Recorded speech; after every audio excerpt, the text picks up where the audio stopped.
भारतीय क्रिकेटर विराट कोहली खराब फॉर्म से जूझ रहे थे।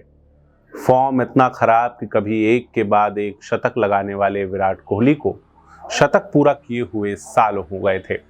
इसके बाद वो लगातार 2 शतकें पूरा करते हैं और जब वो क्रिकेट में 150 रन बनाते हैं तब उनकी पत्नी अनुष्का शर्मा अपने इंस्टाग्राम की स्टोरी पर एक भारतीय संत की फोटो साझा करती हैं।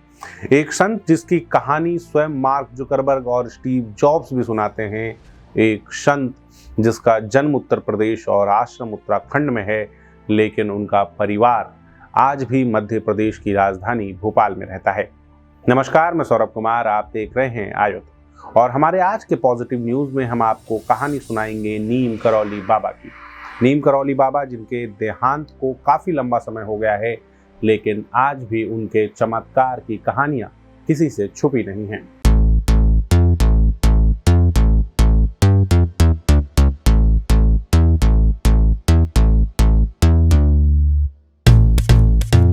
देश के प्रधानमंत्री नरेंद्र मोदी अंतर्राष्ट्रीय मंच पर बैठकर फेसबुक के फाउंडर मार्क जुकरबर्ग का इंटरव्यू कर रहे थे। अपने इस इंटरव्यू के दौरान मार्क जुकरबर्ग एक किस्सा सुनाते हैं। वो कहते हैं कि अपने जीवन के एक दौर में वो इतने डिप्रेस्ड हो गए थे कि उन्हें कुछ समझ नहीं आ रहा था। ऐसे में एप्पल के संस्थापक स्टीव जॉब्स ने उन्हें सलाह दी कि वो भारत जाएं और उत्तराखंड के कैची धाम आश्रम में जाएं। उसके बाद मार्क जुकरबर्ग भारत आए, 1 महीने तक भारत में रुके और उन्होंने 2 दिन बिताए नीम करौली बाबा के कैची धाम आश्रम में। इस आश्रम में बिताए 2 दिनों के बाद उनकी जिंदगी पलट गई। ये नीम करौली बाबा की इस तरह की चमत्कार की कहानियां आपको बार बार सुनने को मिलेगी। इनका असली नाम लक्ष्मी नारायण शर्मा था, जिनका जन्म उत्तर प्रदेश के अकबरपुर गांव में हुआ था 1900 के आसपास। 17 साल की उम्र में ही उन्हें ईश्वर के दर्शन हुए और उसके बाद वो हनुमान जी के भक्त बन गए। विवाह हो जाने के बाद भी उन्होंने सब कुछ त्याग दिया और एक संत की तरह घूमने लगे। नीम करौली बाबा की कहानियां चमत्कार की कहानियां हैं। उनका नाम पढ़ने की कहानी जो है वो भी बहुत मजेदार कहानी है। एक बार वो ट्रेन के फर्स्ट क्लास के डब्बे में बैठकर सफर कर रहे थे। एक जगह पे टीटी उनके पास पहुंचा, उसने टिकट मांगा, उनके पास टिकट नहीं था। ऐसे में टीटी ने अगले स्टेशन पर, अगला जो स्टेशन था उसका नाम नीम करौरी था। नीम करौरी स्टेशन के पास उसने गाड़ी रुकवाई और बाबा को ट्रेन से उतार दिया। ट्रेन से उतरने के बाद बाबा प्लेटफॉर्म पर उतर कर बैठ गए। वहां पर उन्होंने अपना चिमटा जमीन में गाड़ दिया। उसके बाद पायलट कोशिश करता रहा, लेकिन ट्रेन हरी झंडी होने के बाद भी अपनी जगह से आगे बढ़े ही ना। 2 कोशिशें की, 3 कोशिशें की। इसके बाद वहां का स्टेशन मास्टर जो बाबा को जानता था वो दौड़ता हुआ आया और उसने लोगों से कहा कि बाबा को बुलाइए। उनको ससम्मान फिर वापस ट्रेन के डब्बे पर बिठाया, जिसके बाद ट्रेन आगे बढ़ी। नीम करौली बाबा के शिष्यों में भारत के शिष्यों से ज़्यादा अमेरिका के शिष्य रहे हैं। उनकी अंतर्राष्ट्रीय ख्याति खूब रही है। आप स्टीव जॉब्स की बात कीजिए, आप मार्क जुकरबर्ग की बात कीजिए, हॉलीवुड की एक्ट्रेस जूलिया रॉबर्ट्स की बात कीजिए। इस तरह के लंबे फॉलोअर्स की लिस्ट है उनकी। ऐसी ही कहानी और है बुलेट प्रूफ कंबल की कहानी।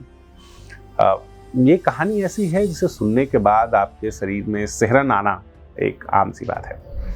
हुआ ये कि नीम करौली बाबा एक दिन एक परिवार के पास पहुंचे। उनके भक्त थे, उनके सामने आना जाना लगा रहता था। नीम करौली बाबा शाम के वक्त उनके घर पे गए और उन्होंने खाने के लिए पूछा तो बाबा ने मना कर दिया।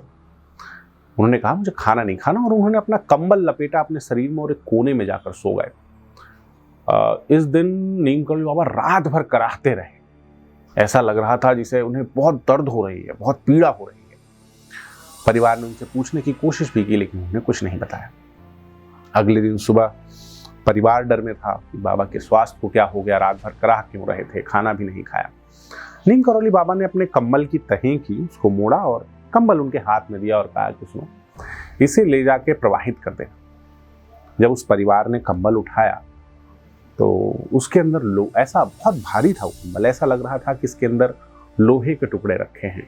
टुकड़े बज भी रहे थे, लेकिन बाबा ने खोल कर देखने से मना किया था, तो उन्होंने देखे बिना ही जाके कंबल प्रवाहित कर दिया।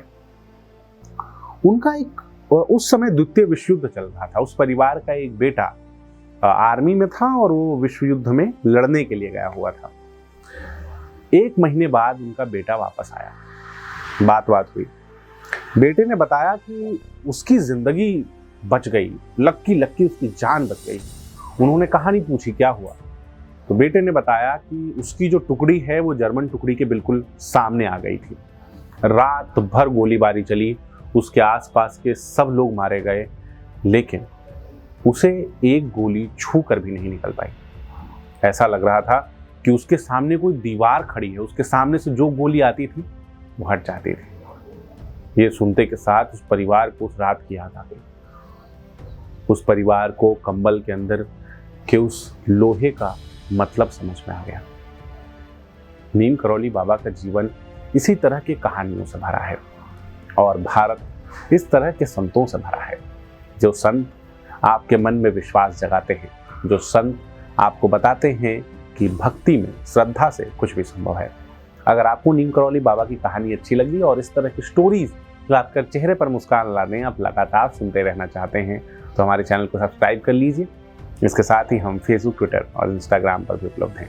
आपका बहुत बहुत धन्यवाद।